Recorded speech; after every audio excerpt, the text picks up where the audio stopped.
అతి పరిశుద్ధ నామంలో క్రీస్తేస్తునందు ప్రియులైన సహోదర సహోదరులందరికీ శుభాలు వందనాలు తెలియచేస్తూ దేవుని సేవకులు క్రీస్తునందు సహోదరులు లూకా గారు వారితో ఉన్న సంఘం ఏర్పాటు చేసిన ఈ 2 దినాల ఈ మంచి సభలలో నేను కూడా ఉండి దేవుని వాక్యంతో మీకు పరిచర్య చేసే అవకాశం కలిగించిన దేవునికి మొదటిగా కృతజ్ఞతలు చెల్లిస్తూ ప్రేమతో నన్ను ఆహ్వానించిన దేవుని సేవకులకి అలాగనే సువార్త దళం సహవాస నాయకులు అన్న రాయబాబు గారికి సావాసమందు మరి కలిసి ప్రయాసపడుతున్న దేవుని సేవకులకు ఈ సభలను ప్రేమించి ఈ స్థలానికి చేరి వచ్చిన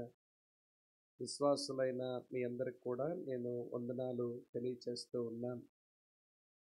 సమీపానికి వచ్చి వాక్యం వింటున్న మీకును దూరం నుంచి దేవుని వాక్యాన్ని ఆలకిస్తూ ఉన్న ఈ ప్రాంతవాసులకు నేను వందనాలు చెల్లిస్తూ చక్కని పాటలు అలాగనే సాక్ష్యం చక్కని సందేశాన్ని ఈ స్థలంలో మనం వినడానికి ప్రభు సహాయం చేశారు. ఈరోజు మనం కలిగి ఉన్న ఆశలు మంచివైతే నిర్ణయాలు మంచివవుతాయి. నిర్ణయాలు మంచివైతే గమ్యం కూడా మంచిదవుతుంది. ఈ మూడు ఒకదానితో ఒకటి కలిసి ఉంటాయి. మనం మంచి గమ్యం, ఒక మంచి డెస్టినీ అనుభవించాలనుకుంటే మంచి నిర్ణయాలు చేయటం రావాలి. గుడ్ డెసిషన్స్ అవసరం. మంచి నిర్ణయాలు చేయాలంటే మంచి ఆశలు ఉండాలి, అంటే మంచి డిజైర్స్ ఉండాలి. దేవుడు ఈ రాత్రి తన సేవకుని బలపరిచి మంచి ఆశలు, పౌలు జీవితంలో కలిగి ఉన్న మంచి ఆశలు, దేవునికి ఇష్టడనై ఉండాలి అనే ఆశ, అలాగనే సువార్తను ఎరగని వారికి సువార్తను ప్రకటించాలి అనే ఆశ, అలాంటి ఆశలు పౌలులో ఉన్నాయి. కాబట్టి తన జీవితంలో మంచి నిర్ణయాలు తీసుకుని తన ఎడల దేవునికున్న సంకల్పం ప్రకారం జీవించి తన తనువును చాలించి ఆయన వెళ్ళిపోయినా ఆయన ఇంకా మనతో మాట్లాడుతూనే ఉన్నాడు. భూమి మీద ఒక మనిషి మంచిగా బ్రతికితే చచ్చే కూడా చాలా మందిలో అతను బ్రతికే ఉంటాడు. కనుక ఎప్పుడో పౌలు చనిపోయినాడు ప్రభు యొక్క సువార్త కొరకు. కానీ అతని జీవితం, అతని సాహిత్యం, ఆయన చేసిన సేవ ఈరోజు వరకు మనతో మాట్లాడుతూనే ఉంది. కనుక ఆ వాక్య తలంపులు మీ మనసులో పదిలపరుచుకుని మరొక సందేశం వినడానికి మిమ్మల్ని ప్రేమతో ఆహ్వానిస్తూ ఉన్నాను. మరి మీరు చాలాసేపటి నుంచి కూర్చున్నారు.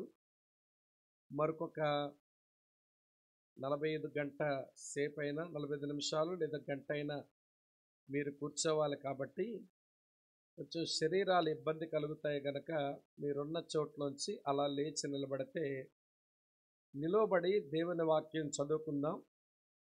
తర్వాత కూర్చొని చిన్న ప్రార్థన మరోమారు చేసుకొని మనం వాక్యాన్ని కలిసి ధ్యానం చేస్తాం. అలా నిలబడి ఉండగా అందరం ఈ వచ్చిన భాగాలు మనం చదువుకున్న, నేను ఒక వచనం చదువుతాను, మీరొక వచనం చదివితే బాగుంటుంది. కీర్తనల గ్రంథం నుంచి 46వ కీర్తన చదువుతాను. నా వెనకాల మీరు ఫాలో అవుతూ మీరొక వచనం చదవండి. నేను ఒక వచనం చదువుతాను, మీరొక వచనం చదవండి. 11 వచనాలు ఉంటాయి. నావి 5, మీవి 5. 11వది అందరం కలిసి చదవదు. సరే, మంచిది. మొదటి వచనం. దేవుడు మనకు ఆశ్రయమును దుర్గమునయున్నాడు, ఆపత్కాలములో ఆయన నమ్ముకొనదగిన సహాయకుడు.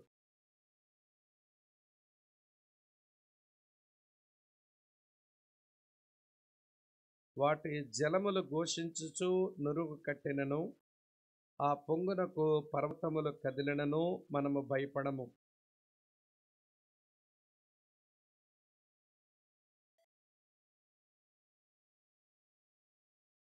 దేవుడు ఆ పట్టణములో ఉన్నాడు, దానికి చలనము లేదు. అరుణోదయమున దేవుడు దానికి సహాయము చేయుచున్నాడు.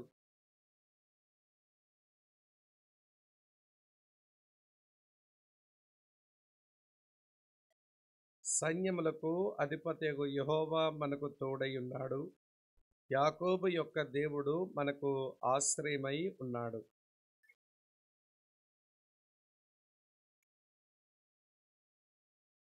ఆయనే బోధిగంతముల వరకు యుద్ధములు మాన్పువాడు, విల్లును విరుచువాడు, బల్లెమును తెగ నరుకువాడను ఆయనే. యుద్ధ రథములను అగ్నిలో కాల్చివేయువాడు ఆయనే.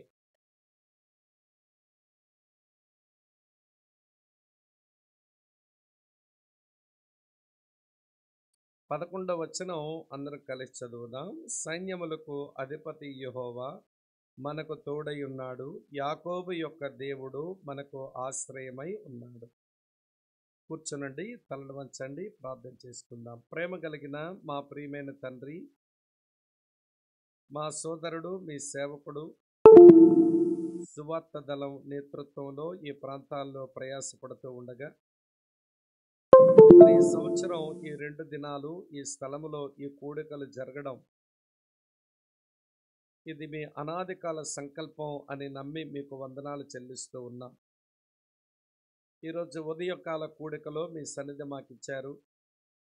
ఈ రాత్రి వేళ కూడికలో నీ దాసుని సాక్ష్యం, అలాగనే సావాస నాయకుల నుంచి ఒక సందేశం మేము వినగలిగాం.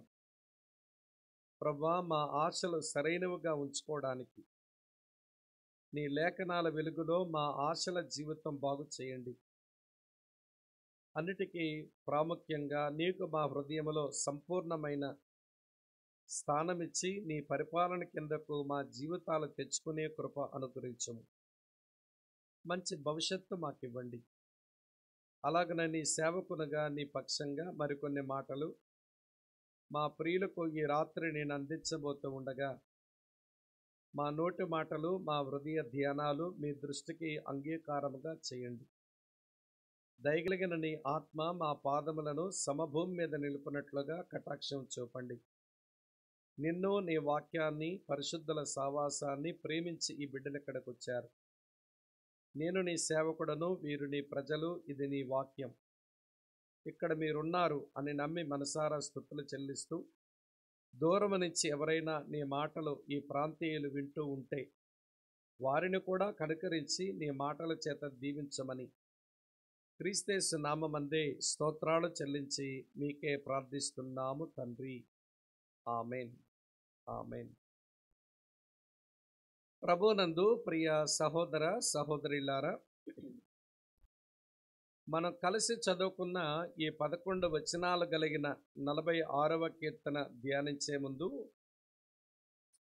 ఈ రాత్రి నేను మీకు చెప్పనయున్న నా సందేశం అదేమిటి అంటే, ప్రతికూలమైన పరిస్థితులలో క్రైస్తవుల ప్రతిస్పందన. ప్రతికూలమైన పరిస్థితులలో క్రైస్తవుల ప్రతిస్పందన. ప్రతికూలమైన పరిస్థితుల గుండా మనం ప్రయాణం చేస్తున్నాము.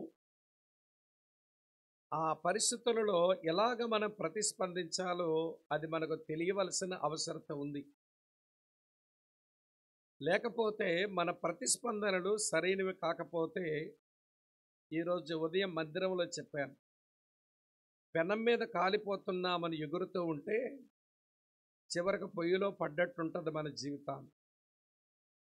కనుక పెనం మీద కాలిపోతున్నామని ఎగరకూడదు. ఉంటే అట్ట ఎవడు కడుపైన నింపుతావు. కానీ పెనం మీద కాలిపోతున్నానని ఊరికే ఎగురుతుంటే పొయ్యిలో పడి ఎందుకు పనికి రాకుండా పోతాం. కాబట్టి ప్రతికూలమైన పరిస్థితులు సర్వసాధారణంగా దేవుని పిల్లలకు వస్తాయి, ఉంటాయి కూడా. అంతెందుకండి, క్రైస్తవ సంఘం ఈ భూమి మీద ఆరంభించబడిన నాటి నుంచి నేటి వరకు ఏదో ఒక మతం చేత క్రైస్తవ సంఘం ఇబ్బందుల పాలు అవుతూనే ఉంది. 2000 సంవత్సరాల క్రిందట యోధా మతం క్రైస్తవ్యాన్ని బాధపెట్టింది. ఈ మధ్యకాలంలో ఏదో ఒక మతం క్రైస్తవ సంఘాన్ని బాధ పెడుతూనే ఉంది. నేడు కూడా మరొక మతం, ఆనాడు ఆ మతం, ఈనాడు మరో మతం. క్రైస్తవ సంఘం ఆరంభించబడిన ఆ తొలి రోజుల్లో ఒక ప్రభుత్వం ఇబ్బంది పెట్టింది క్రైస్తవ సంఘాన్ని. ఆ రోజు ఒక ప్రభుత్వం, మధ్యలో ఎన్నో ప్రభుత్వాలు, ఈ రోజున మరో ప్రభుత్వం. మెట్టుకు క్రైస్తవ సంఘమునకు మతము ద్వారా, ప్రభుత్వాల ద్వారా శ్రమ, అవమానం, అలాగనే హింస, నిందలు, బాధలు అవి సర్వసాధారణమైన విషయం. ఈ మాటలు యేసు ప్రభు భూమి మీద ఉన్నప్పుడే మనమేదో బెంబేలెత్తిపోతామని అనుకున్నాడేమో ముందే చెప్పేశాడు. యోహాను సువార్త 16వ అధ్యాయం 33వ వచనంలో అంటారు, లోకములో మీకు శ్రమ కలుగును, అయినను మీరు ధైర్యం తెచ్చుకోండి, నేను లోకమును జయించి ఉన్నాను అన్నాడు. లోకములో మీకు శ్రమ కలుగును. ఈ సత్యాన్ని అర్థం చేసుకున్న అపోస్తలులు కూడా వారి పరిచర్యలో ఈ మాటల్ని ఉపయోగించారు. కాకపోతే మరో స్టైల్లో చెప్పారు. 1 పేతురు 4వ అధ్యాయం 12వ వచనంలో పేతురు ఏమన్నాడంటే చాలా గొప్ప మాట. ఇలా రాసి ఉంది, ప్రియులారా, మిమ్మల్ని శోధించుటకు మీ కలుగుతున్న అగ్ని వంటి మహాశ్రమను గూర్చి మీకేదో వింత సంభవించినట్లు మీరు ఆశ్చర్యపడకండి. ఇది కామన్, ఇది సర్వసాధారణమైన విషయమే.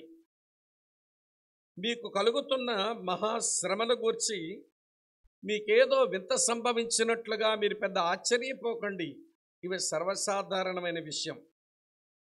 మరి అపోస్తలుడైన పౌలు కూడా విషయాన్ని ఎంత స్పష్టంగా చెప్పారంటే, తిమోతితో మాట్లాడుతూ ఇలాగన్నారు ఆయన. తిమోతికి వ్రాయబడిన 2వ పత్రిక 3వ అధ్యాయం 12వ వచనంలో, క్రీస్తు యేసునందు సద్భక్తితో బ్రతకనుద్దేశించిన వారు హింస పొందుదురు అని చెప్పారు. అలాగనే పౌలు, బర్నబాలు ఒక స్థలానికి వెళ్ళి సేవ చేసి వారు తిరుగు ప్రయాణంలో ప్రభునందు విశ్వాసముంచిన శిష్యులందరినీ పిలిచి ఒక దగ్గర కూర్చోబెట్టి ఇలా చెప్పారు. అపోస్తల కార్యాలు 14:22లో రాసి ఉంటుంది, మనం ఈ లోకములో అనేకమైన శ్రమలను అనుభవించి దేవుని రాజ్యములో ప్రవేశించవలసి ఉంది అని చెప్పారు. ఈ వచనాలన్నీ ఎందుకు చూపించి మీతో చెబుతున్నాను అంటే, దేవుని పిల్లలకు ప్రతికూలమైన పరిస్థితులు వస్తాయి. దేవుని పిల్లలను ప్రతిఘటించేవారు వస్తారు. దేవుని పిల్లలకు ప్రమాదాలు సంభవిస్తాయి.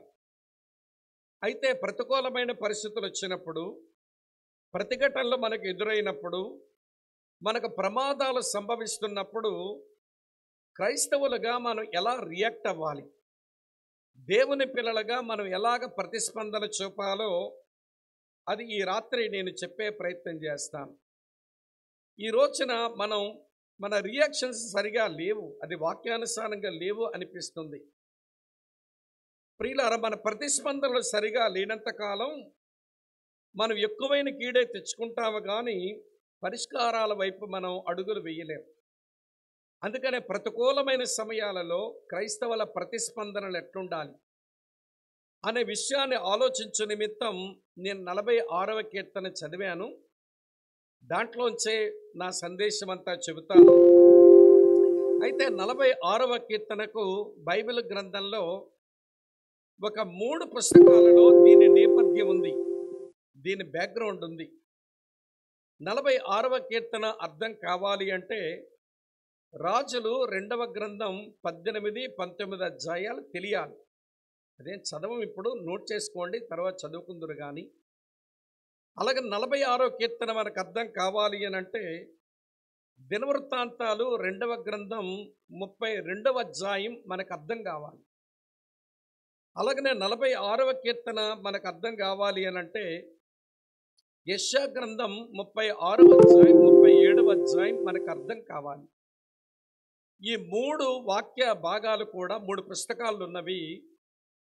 ఈ కీర్తనకు నేపథ్యం, అది బ్యాక్గ్రౌండ్ అని ఇస్తాయి. కనుక కొంచెం సంగతి చెప్పి కీర్తనలోనికి వస్తాను.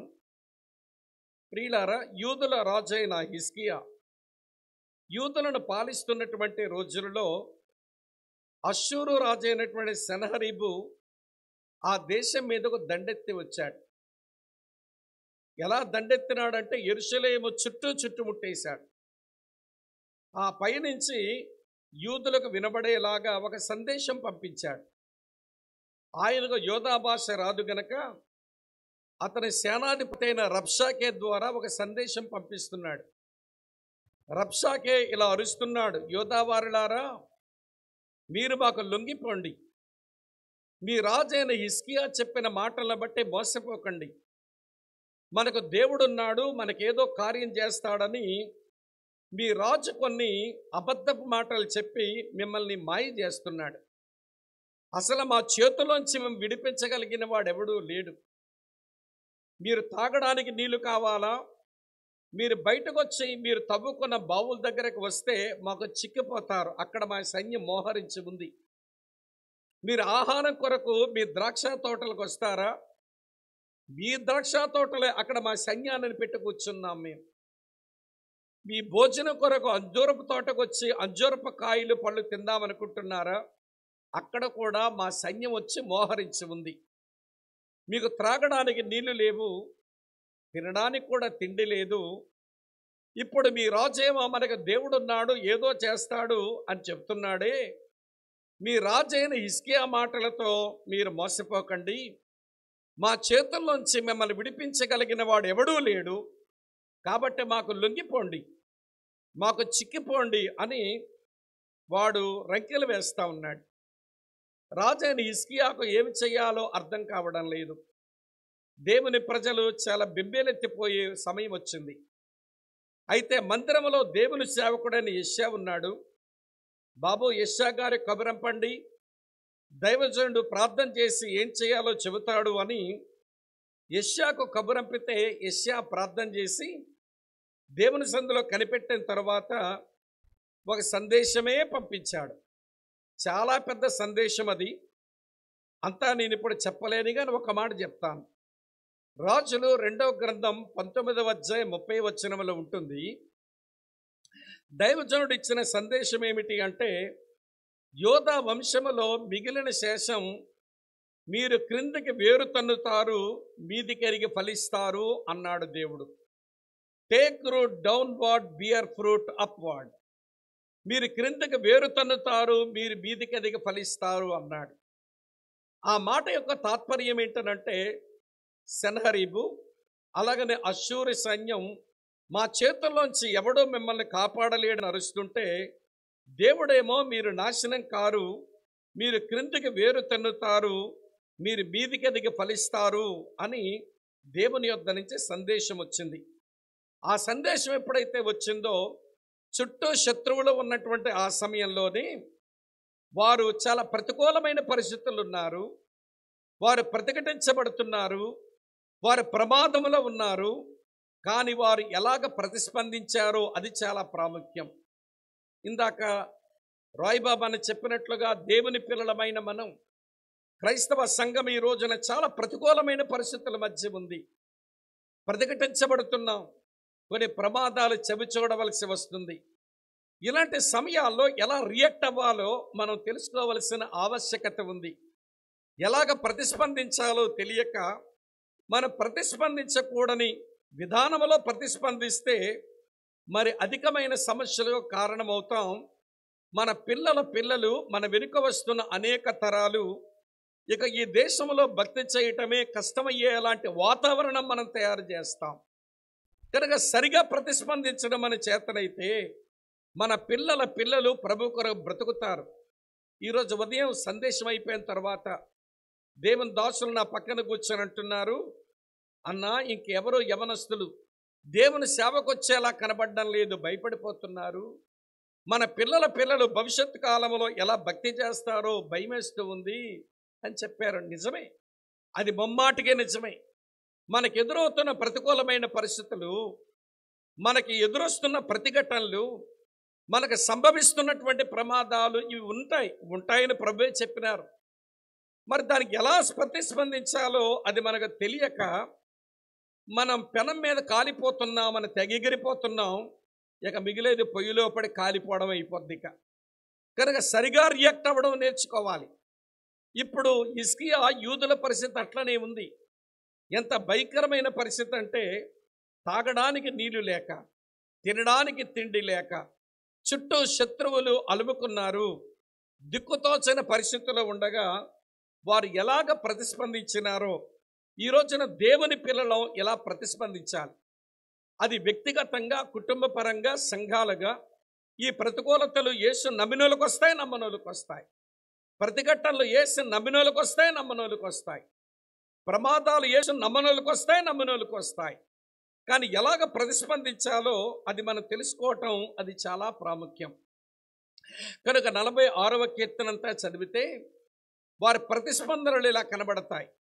ఈ 46వ కీర్తనలో ఒక 3 ప్రధానమైన మాటలు ఉపయోగించబడ్డాయి. అవే చెప్తాను. ఈ పరిస్థితుల్లో, ఇలాంటి సమయాలలో మన ప్రతిస్పందన ఎలా ఉండాలనంటే, మొదటి మాట, మీరు భయపడవద్దు అని వారు స్తుతించి పాడుకున్నారు. డోంట్ ఫియర్, భయపడకండి. తర్వాత రెండో మాట ఏమని పాడుకున్నారంటే, మీరు సోలిపోవద్దు. Don't faint. మీరు సోలిపోయే పరిస్థితులు వచ్చినాయి, సమస్యలైపోయే పరిస్థితులు వచ్చాయి, మీరు కృంగిపోయే పరిస్థితులు వచ్చాయి, కానీ మీరు సోలిపోకండి, మీరు తెప్పరిల్లాలి. మూడో మాట ఏంటి వివరిస్తాను ఇవన్నీ తర్వాత. ముందు విషయమైతే వినండి. భయపడవద్దు, సోలిపోవద్దు. మూడో మాట ఏమని చెప్తున్నాడంటే ఈ కీర్తనలో కీర్తనకారుడు, మీరు తొందరపడవద్దు. Don't fret. మీరు ఊరికే తొందరపడకండి. ప్రియ సోదరి స్నేహితులారా, ప్రతికూలమైన పరిస్థితులు వచ్చాయి, మిమ్మల్ని ప్రతిఘటించే వాళ్ళు లేచారు, మీకు ప్రమాదం ఇవ్వండి అందించే మనుషులు ప్రమాదంలో పెట్టేవాళ్ళు ఎదురైపోయినారు. ఇలాంటి సమయంలో దేవుని పిల్లలుగా మీరు ప్రతిస్పందించవలసిన తీరేంటనంటే, భయపడవద్దు, సోలిపోవద్దు, తొందరపడవద్దు. భయపడవద్దు, సోలిపోవద్దు, తొందరపడవద్దు. ఎందుకు భయపడవద్దనంటే దానికి కారణాలు చెప్పారు ఈ కీర్తనలో. ఎందుకు సోలిపోవద్దంటే దానికి కారణాలు చెప్పారు. ఎందుకు తొందరపడొద్దంటే దానికి కూడా కారణాలు చెప్పారు. వీరు సరిగా రియాక్ట్ అయ్యారు, అందుకే విజయాలు చూశారు. ఈ రోజున దేవుని పిల్లలంగా ఎలాగ రియాక్ట్ అవ్వడం, ఎలాగ ప్రతిస్పందించడం, ఇది స్పిరిచువల్ రియాక్షన్, ఆధ్యాత్మికమైన ప్రతిస్పందన. శరీరమును ఆస్పదం చేసుకోను, లేక ఒక రాజకీయ నాయకులను ఆస్పదం చేసుకోను, లేదా మన డబ్బు, మన పరువు, మన పరపతిని ఆస్పదం చేసుకోను మన ప్రతిస్పందించకూడదు. ఇవేవి మంచి ప్రతిఫలాలు మనకు తెచ్చిపెట్టావు. కనుక ఎలాగ మనం ప్రతిస్పందించాలో వారు చెప్పిన మాటల్లోంచే మీతో చెప్తాను. ఇప్పుడు చూడండి, 46వ కీర్తన 3వ చరణంలో అడుగుమాట ఇలా రాసి ఉంది. 46:3లో అడుగుమాట ఇలా రాసి, మనం భయపడము, మనం భయపడము, మనం భయపడము, భయపడవద్దు. భయపడవద్దనే మాట ఎవరితో చెప్తామంటే భయపడేటోళ్ళకే చెప్తామండి. అవును ప్రియులారు, ఎందుకు భయపడ్డారు వీళ్ళు? నేను మీకు వివరణ ఇస్తాను, జాగ్రత్తగా వినండి. ఎందుకు వారు భయపడవద్దని పాడుకుంటున్నారు అని అంటే 46వ కీర్తన 1వ వచనం చూస్తారా? దేవుడు మనకు ఆశ్రయమును దుర్గమనై ఉన్నాడు, ఆపత్కాలంలో ఆయన నమ్ముకోదగిన సహాయకుడు. ఈ మొదటి చరణం 2వ లైన్లో మొదటి పదం ఆపత్కాలం. ఆపత్కాలం అనే పదానికి హెబ్రీ భాషలో వాడిన పదం, దాని తాత్పర్యం ఏంటనంటే, ఒక 50 మంది మాత్రం పట్టే ఒక చిన్న గదిలో సుమారు ఒక 150 మంది మనుషుల్ని, అంటే 3 ఎక్కువ మంది మనుషులను లోపల పెట్టి కుక్కి పైన గడి పెట్టేస్తే లోపల ఉన్న మనుషులు ఏమైపోతారండి? 50 మంది మాత్రమే పట్టే స్థలం అది. కానీ 3 ఎక్కువ జనాన్ని లోపల పెట్టి తలుపులు వేసేస్తే లోపల మనుషులు ఉక్కిరి బిక్కిరి అవుతారే, ఆ ఉక్కిరి బిక్కిరయ్యే పరిస్థితికే ఆపత్కాలము అనే పదం ఉపయోగించబడింది. ఇప్పుడు యూదా ప్రజలందరూ హిజ్కియా పాలనలో వారు ఉక్కిరి బిక్కిరయ్యే పరిస్థితిలోనికి వచ్చారు. ఏంటంటే ఉక్కిరి బిక్కిరయ్యే పరిస్థితి అంటారా? లోపలే ఉన్నామా, తాగడానికి నీళ్లు లేవు, లోపలే మిగిలిపోయామా, తినడానికి తిండి లేదు, పోని బయటకు వెళ్ళి మన బావుల దగ్గరికి వెళ్ళి నీళ్లు తాగుదామా, అక్కడ శత్రువులు మోహరించారు, బయటకు వెళ్ళి మన తోటల్లోకి వెళ్ళి ఫలాలు తిందామా, అక్కడ శత్రువులు ఉన్నారు, ఇప్పుడు బయటికి వెళ్ళినా చస్తాం, లోపలున్న చస్తాం అన్నట్టుగా ఉంది. ఉక్కిరి బిక్కిరయ్యే పరిస్థితి. అవును అవును, మనకు ఉక్కిరి బిక్కిరయ్యే పరిస్థితి వచ్చింది, ఆపత్కాలం వచ్చింది. కానీ మనం భయపడొద్దు. ఎందుకో తెలుసా? మనకు నమ్ముకోదగిన సహాయకుడున్నాడు. నమ్ముకొనదగిన సహాయకుడు, ట్రస్ట్ వర్ది హెల్పర్. మనం నమ్మిన దేవుడు, ఈ బైబిల్ మాట్లాడుతున్న దేవుడు, మనం ఏ ప్రభువునైతే వెంబడిస్తున్నామో, ఏ ప్రభు అయితే సిలువలో మన కొరకు ప్రాణాలు పెట్టి ఆయన రక్తమును చిందించి మృత్యుంజయుడై తిరిగి లేచాడో, ఆయన నమ్ముకోదగిన సహాయకుడు. ఇలా చెప్పనివ్వండి, బైబిల్ దేవుడు ఒక్కడే, కానీ ముగ్గురు వ్యక్తులుగా తను తాను ప్రత్యక్షపరుచుకున్నాడు గనక తండ్రి అయిన దేవుడు ఎలాంటాడో చూపిస్తాను చూడండి. 54వ కీర్తన 4వ వచనం ఇలా ఉంది. 54వ కీర్తన 4వ వచనం, ఇదిగో దేవుడే నాకు సహాయకుడు, ప్రభువే నా ప్రాణమును ఆదరించేవాడు. దేవుడు సహాయకుడు. God is helper. The God the father is helper. తండ్రి అయిన దేవుడు సహాయకుడు. ఆయన మనసు ప్రియుల సహాయం చేసేటువంటి మనసే. మరి ప్రభు అయిన యేసుక్రీస్తు వారి మాట ఏమిటి చూపిస్తాను చూడండి. హెబ్రీలకు రాసినటువంటి పత్రిక 13వ అధ్యాయం 6వ వచనములో ఇలా రాసి ఉంది. హెబ్రీ 13:6 చదువుతున్నాను, వినండి. కాబట్టి ప్రభువు నాకు సహాయుడు, నేను భయపడను, నరమాత్రుడు నాకేమి చెయ్యగలడు అని మంచి ధైర్యముతో చెప్పగలవారమై ఉన్నాం. మనం ఏ ప్రభువునైతే నమ్మామో, ఏ ప్రభు అయితే శరీరంతో ఈ లోకానికి వచ్చాడో, ఏ ప్రభు అయితే మన పాపశాపాల కొర మరణించాడో, ఏ ప్రభు అయితే మృత్యుంజయుడై తిరిగి లేచాడో, ఆయన మన సహాయకుడు. ప్రభువే నాకు సహాయకుడు కనుక నరమాత్రుడు నాకేమి చెయ్యగలడు అని ధైర్యముతో చెప్పగలవారమై ఉన్నాం. కానీ ప్రియులారి, ధైర్యం పోయిందంటే మనకు ప్రభువు లేడా అని అనిపిస్తుంది, మన ప్రభువుని నమ్మిలేమా అని అనిపిస్తూ ఉంది. సరే, తండ్రి అయిన దేవుడు సహాయకుడే, ప్రభు అయిన యేసుక్రీస్తు వారు కూడా సహాయకుడే. మరి పరిశుద్ధాత్మ దేవుని మాట ఏంటంటారు చూపిస్తాను చూడండి. రోమీలకు రాసిన పత్రిక 8వ అధ్యాయం 26వ వచనములో ఇలా ఉంది. రోమాపత్రిక 8:26, అటువలే ఆత్మయు మన బలహీనతను చూచి సహాయము చేయుచున్నాడు. పరిశుద్ధాత్మ దేవుని నైజము సహాయం చేయటమే. తండ్రి అయిన దేవుడు సహాయకుడే, ప్రభు అయిన క్రీస్తు సహాయకుడే, పరిశుద్ధాత్మ దేవుడు సహాయకుడే. మెట్టుకు మనం నమ్మిన ఈ బైబిల్ దేవుడు సహాయకుడు. ఆయన ఎలాంటి సహాయకుడు అంటే నమ్ముకోదగిన సహాయకుడు. భయపడవద్దు. ప్రతికూలతలు వచ్చాయా? వస్తాయని ముందే చెప్పాడుగా, వచ్చాయవి. మనుషులు ప్రతిఘటిస్తున్నారా? ప్రతిఘటనలు వస్తాయని ముందే చెప్పాడా? వచ్చాయి. ఇప్పుడు ప్రమాదాలు సంభవిస్తున్నాయా? ముందే చెప్పాడవి ఇప్పుడు వచ్చి కనబడ్డాయి, అంతే. కనుక ఇవేవి మనకు కొత్త కాదు. ఇది కొత్త అని మనం ఆశ్చర్యపడవలసిన అవసరమే లేదు. అయితే ప్రియులారా, భయపడవద్దు. ఎందుకు ఆపత్కాలం వచ్చింది, ఉక్కిరి బిక్కిరైపోతున్నాం, ఆందోళన చెందుతున్నాం. అయినా నమ్ముకోదగిన సహాయకుడు ఉన్నాడు గనక మీరు భయపడవద్దు అని పాడుకుంటున్నారు. ఆ రోజున వారికి, ఈ రోజున మనకు ఈ మాటలు వర్తిస్తాయి. రెండో సంగతి చెప్తాను, ఎందుకు భయపడవద్దని అనుకుంటున్నారంటే, అదే 46వ కీర్తన 2వ వచనం చూడండి. కావున భూమి మార్పు నొందినను అని రాసి ఉంది. భూమి మారిపోవడం ఏంటండి? తన చుట్టూ తాను తిరుగుతూ సూర్యుని చుట్టూ తిరిగే భూమి మారిపోతుందా? అది కాదండి. ఈ హెబ్రీ పద్య సాహిత్యంలో భూమి మార్పు నొందడం అంటే ఏంటో చెప్తాను చూడండి. యెషయా గ్రంథం 36వ అధ్యాయం 1వ వచనంలో ఇలా ఉంది. యెషయా 36:1, హిజ్కియా రాజు యొక్క 14వ సంవత్సరమున అశ్షూరు రాజైన సెనహరీబు యోధా దేశములోని ప్రాకారము గల పట్టణములన్నిటి మీదకి వచ్చి వాటిని పట్టుకొనెను. హిజ్కియా యొక్క పరిపాలనలో 13 సంవత్సరాలు స్వర్ణయుగమండి. యుద్ధాలు లేకుండా సుభిక్షంగా సస్యశ్యామలంగా దేశం ఉందండి. చక్కగా ఉన్నారు 13 సంవత్సరాలు. ఈవిడ 14వ సంవత్సరం ఏమొచ్చిందంటే మార్పు వచ్చేసింది. భూమి మార్పు నొందెనను అంటే 13 సంవత్సరాలు హిజ్కియా పాలన ఒకలాగుంది. ఈ 14వ సంవత్సరం వచ్చేసరికి మార్పు సంభవించింది, చేంజెస్ వచ్చేసినాయి. ఆ రోజున వారికి మార్పులు సంభవించాయి, ఈ రోజున మనకనే మార్పులు సంభవించాయి. ఒక 50-60 సంవత్సరాల కిందట భక్తి చేసే వాళ్ళ కష్టాలు వచ్చాయి కానీ, వాళ్ళకు శ్రమలు వచ్చాయి కానీ, వాళ్ళు హింసించబడ్డారు కానీ, ఈరోజు మనకు వచ్చిన వాడితో పోలిస్తే చాలా మార్పులు వచ్చేస్తున్నాయి. ఇంకో విడ్డూరమైన విషయం చెప్పనా, ఈ రోజున ప్రపంచంలోనే మార్పులు చాలా స్పీడ్గా జరిగిపోతున్నాయి. ఒకప్పుడు ఏదైనా ఒక మార్పు సంభవించాలంటే దానికి కొంత సమయం పట్టేది. కానీ ఈ రోజున ఒక నిర్ణయం ఇప్పుడు జరిగిందంటే ఒక 5-6 నిమిషాల్లోనే మార్పులు వచ్చేస్తున్నాయి. కారణం ఏంటో తెలుసా? టెక్నాలజీ పెరిగింది, మనుషుల తెలివితేటలు పెరిగాయి, మనుషుల మూర్ఖత్వం పెరిగింది, మనుషుల యొక్క దౌర్భాగ్యమే పెరిగింది, మనుషుల దుష్టత్వం పెరిగిపోయింది. ఆ కారణం చేత మార్పులు చాలా స్పీడ్గా జరుగుతున్నాయి. ఇదివరకు భక్తి చేయటం ఒకలాగుంది, ఇప్పుడు భక్తి చేయటం మరోలా ఉంది. ఏమంటే మార్పులు సంభవించేస్తున్నాయి. అయితే వీళ్ళు అంటున్నారు, మార్పులు సంభవించిన మాట నిజమే, అయినా భయపడవద్దు, మనకు నమ్ముకోదగిన సహాయకుడున్నాడు.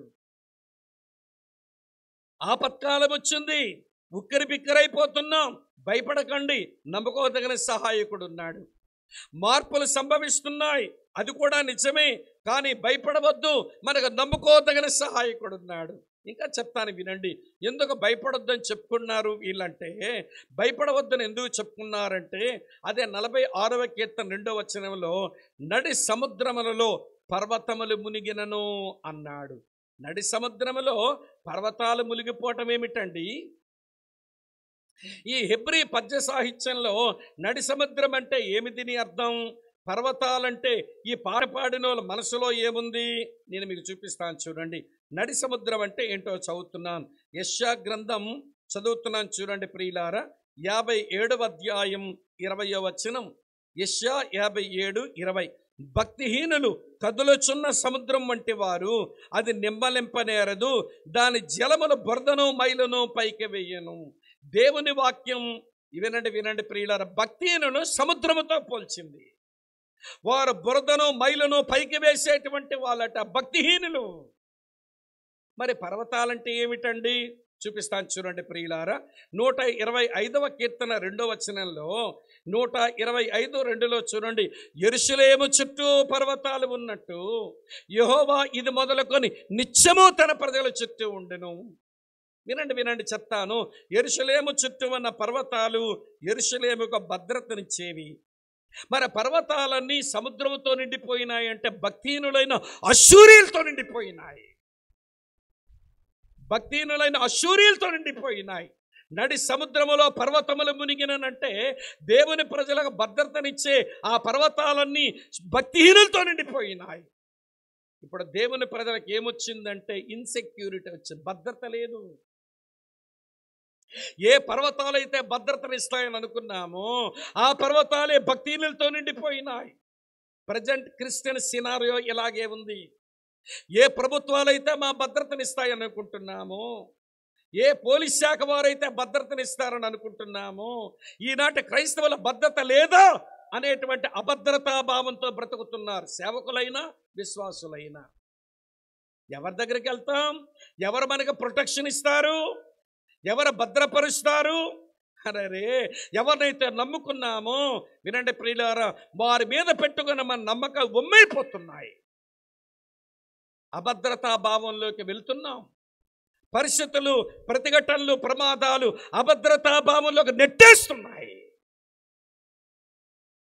అయితే వీళ్ళంటున్నారు భయపడొద్దు, చాలా ఇన్సెక్యూర్ కండిషన్స్ వచ్చేసినాయి, భయపడకండి. చేంజెస్ వచ్చేసినాయి, భయపడకండి. ట్రబుల్స్ వచ్చేసాయి, భయపడకండి. ఎందుకో తెలుసా? మీకు నమ్ముకోదగిన సహాయకుడున్నాడు. అరే, ఆయన ఉన్నాడని అమ్మ వింటున్నారా? భయం వీడి ధైర్యంతో నిబ్బరంగా బ్రతకవలసిన దేవుని పిల్లలం కృంగిపోతున్నామేంటి? అధైర్యపడిపోతున్నామేంటి? భయం ఎక్కువైపోతే లేనిపోని మాటలు నోట్లోంచి వస్తాయి. భయం ఎక్కువైపోతే లేనిపోని కార్యాలు చేయడానికి పూనుకుంటాం.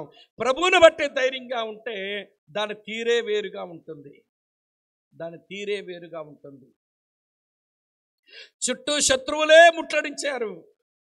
తినడానికి తిండి లేకుండా, త్రాగడానికి నీళ్లు లేకుండా చేశారు. ఇలాంటి పరిస్థితుల మధ్య భయపడ్డం సర్వసాధారణం. కానీ వారు ఏమని పాడుతున్నారంటే, దేవుడు పంపించాడు రా మనకు సందేశం. యోధా వంశములో మిగిలిపోయిన మీరు క్రిందికి వేరు తన్నుతారు, మీరు మీదికెదికి ఫలిస్తారని దేవుడు సందేశం పంపించాడు రా. మనం భయపడొద్దు. మార్పులు వచ్చిన మాట నిజమే, మనకు భద్రత లేదనే మాట నిజమే. మనకు సమస్యలు ఆపత్కాలం వచ్చింది, అది కూడా నిజమే. కానీ మనం భయపడవద్దు.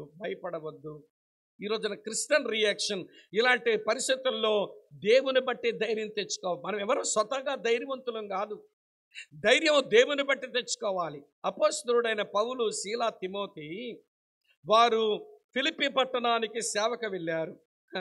సేవకు వెళితే చాలా ప్రతికూలమైన పరిస్థితులు వచ్చినా ఆ పట్టణాన్ని విడిచిపెట్టే తెస్సలోనికి వెళ్ళారు. వెళ్ళి అక్కడ సేవ చేశారు.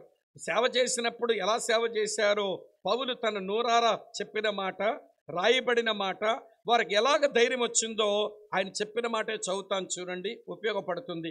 తెస్సలోనికీ రాసిన మొదటి పత్రిక 2వ అధ్యాయం చదువుతున్నాను, 1-2 వచనాలు. సహోదరులారా, మీ యొద్ద మా ప్రవేశం వ్యర్థం కాలేదు, కానీ మీరు ఎరిగినట్టే మేము ఫిలిప్పీలో ముందు శ్రమపడ్డాం, అవమానం పొందాం, ఎంతో పోరాటమును అనుభవించాం. అలా అనుభవించి దేవుని సువార్తను మీకు బోధించుటకై మన దేవుని యందు ధైర్యము తెచ్చుకుంటే మనం మీకు తెలియను. మా ధైర్యం మా జ్ఞానం కాదు, మా ధైర్యం మా దగ్గరున్న పైసలు కాదు, మా ధైర్యం మాకున్న పాలిటీషియన్స్ కాదు, మా ధైర్యం మా దగ్గర ఉన్నటువంటి ప్రియులారా మా బలం కాదు, మా ధైర్యం ప్రభువును బట్టి ధైర్యం. దేవుని సేవకుడా, సహోదరి సహోదరులారా, అందరి జీవితాల్లో ప్రతికూలతలు వస్తాయి. అలాంటి ప్రతికూలతలు వచ్చినప్పుడు నమ్ముకోదగిన దేవుడు ఆయన, నమ్మదగిన దేవుడు ఆయన ఉంటుండగా ఆపత్కాలం వచ్చిందనో, మార్పులు సంభవించినాయనో, చివరికి అభద్రతా భావం వచ్చేస్తుందనో భయపడి బింబేలెత్తిపోకండి. ధైర్యం తెచ్చుకోండి. ప్రభువుని బట్టి ధైర్యం తెచ్చుకోండి. ఇప్పుడు మిమ్మల్ని అడుగుతున్నాను, ఈ యూట్యూబ్ వచ్చిన తర్వాత దీంట్లోంచి ఏమంటే మనకు కనబడుతున్నవి, దీంట్లోంచి వినబడుతున్న సందేశాలు వింటుంటే మన గుండె కరిగి నీరైపోతుందా అన్నట్టుగా ఉంది.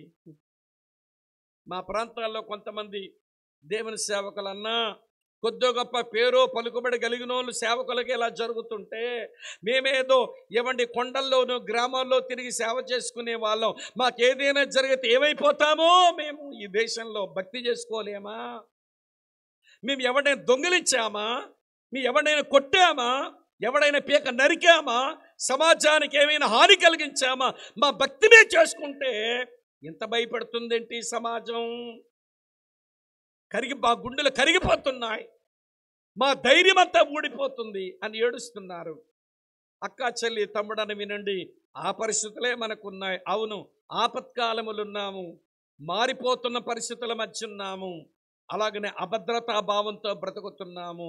కానీ దేవునికి స్తోత్రం, మనకు నమ్ముకోదగిన సహాయకుడు ఉన్నాడు. ఆయన ఉన్నాడు అని ఎరిగితే ఎక్కడో ధైర్యం పుట్టుకొస్తుంది. ఆయన లేడు అనిపిస్తే ఇక భయముతో నేను చస్తావు, నీ భయమే నేను చంపుద్ది. ఇంతకంటే ఎక్కువ చెప్పలేను. రెండో మాట చెప్తాను, వినండి. భయపడవద్దు అన్న తర్వాత అంటున్నారు, మీరు సోలిపోకండి, మీరు సొమ్మసిల్లిపోకండి, మీరు కృంగిపోకండి. వినండి ప్రియమైన స్నేహితులా, చూడండి 4వ వచనం, 46వ కీర్తన 4వ వచనంలో, ఒక నది కలదు, దాని కాలువలు దేవుని పట్టణమును, సర్వోన్నతిని మందిర పరిశుద్ధ స్థలమును సంతోషపరచుచున్నవి. దేవుడు ఆ పట్టణములున్నాడు, దానికి చరణము లేదు, అరుణోదయమున దేవుడు దాన్ని సహాయం చేయుచున్నాడు. ఏమిటి మాటలంటే ఇలా చెప్తాను, మీరు నాతో కలిసి ఆలోచించండి. ఏ సామ్రాజ్యమైనా తమ సామ్రాజ్యాన్ని వారు స్థాపించుకుంటున్నప్పుడు నదుల పక్కన తమ సామ్రాజ్యాలు స్థాపించుకుంటారు. ఎందుకనంటే ఎవడ రాజు ప్రజలకు నీళ్ళు ఇవ్వలేకపోతే ప్రజలందరూ కూడా రాజుగారి మీద తిరుగుబాటు చేస్తారు. అందుకని ఐగుప్తు దేశం నైల్ నది పక్కన ఉంది, బబులోను దేశం యూఫ్రాటీస్ నది పక్కన ఉంది, భారతదేశంలో మనకు బోల్డెన్ నదులు ఉన్నాయి. ఎందుకంటే నీళ్ళు ఇవ్వలేని రాజు సహించలేదు, ఎవండి ప్రజానీకం తిరుగుబాటు చేస్తుంది. కాబట్టి ఇప్పుడు ఏ సామ్రాజ్యమైనా నీళ్ళున్న చోటనే వారు స్థాపించుకుంటారు. మరి యెరూషలేముకి ఏముంది నది?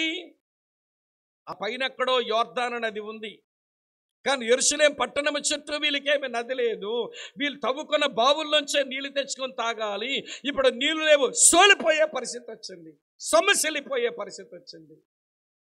మరి ఇదేంటండి ఇలా పాడుకుంటున్నారు? ఒరే బాబు, మీరు సోలిపోనక్కర్లేదు, మీరు సమస్యలిపోనక్కర్లేదు, మీరు కృంగిపోనక్కర్, మనకు నది కలదు అంటున్నారు. ఎక్కడుంది మీకు నది? యెరూషలేములో మీకెక్కడుందబ్బా నది? చూపిస్తాను చూడండి ప్రియులారా.